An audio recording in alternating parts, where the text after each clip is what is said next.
Hey, what's up, viewers? It is Real Fan Patrick back to the video, and this is episode 5 of Life Struggles Week of Ours. And today's verse comes out of John 6, verse 51, and it reads, I am the living bread that came down from heaven. Whoever eats this bread will live forever.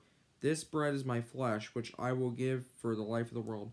And that's what verse means. So this afternoon, it is time for our Royal Rangers recap, and let's just get right into business. And we're going to start in... 2 Corinthians.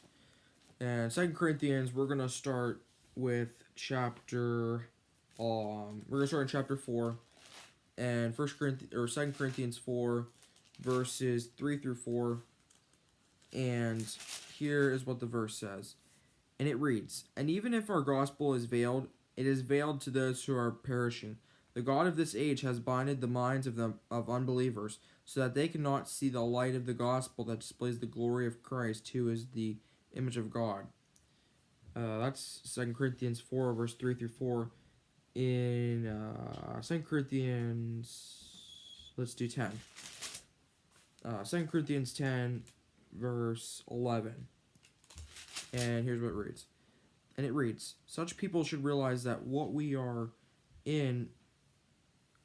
such people should realize that what we are in our letters when we are absent, we will be in our actions when we are present. And finally, from 2 Corinthians, we're going to look at chapter 11, verse 3, and it reads, But I am afraid that just as Eve was deceived by the serpent's cunning, your minds may somehow be led astray from your sincere and pure devotion to Christ. And now we're going to go to, let's do Philippians. We're going to go now to Philippians. And in Philippians, we're going to look at chapter 4, verses 6, 7, and 9. And it reads, here's what it says in verse 6, and it reads, Do not be anxious about anything, but in every situation by prayer and petition, with thanksgiving, present your request to God. And the peace of God, which transcends all understanding, will guard your hearts and your minds in Christ Jesus. And verse 9. Whatever you have learned or received or heard from me or seen in me, put it into practice, and the God of peace will be with you. And finally, in 1 Timothy. Yeah, we're going to go to 1 Timothy now.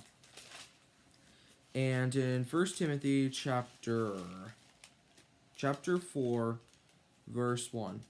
And in 1 Timothy chapter 4, verse 1, it reads, The Spirit clearly says that in later times some will abandon the faith and follow deceiving spirits and things taught by demons. And that's all for the verse portion of that sermon, or that Bible study. There's not really anything to read, so that's going to officially do it. And let me just leave you with a verse. This is from... Let's see here. Acts 4:12 says, Salvation is found in no one else, for there is no other name under heaven given to mankind by which we must be saved. And that's going to do it for the video. Thanks for watching. Till next time we meet again, viewers, in every way, God's way is always the best way.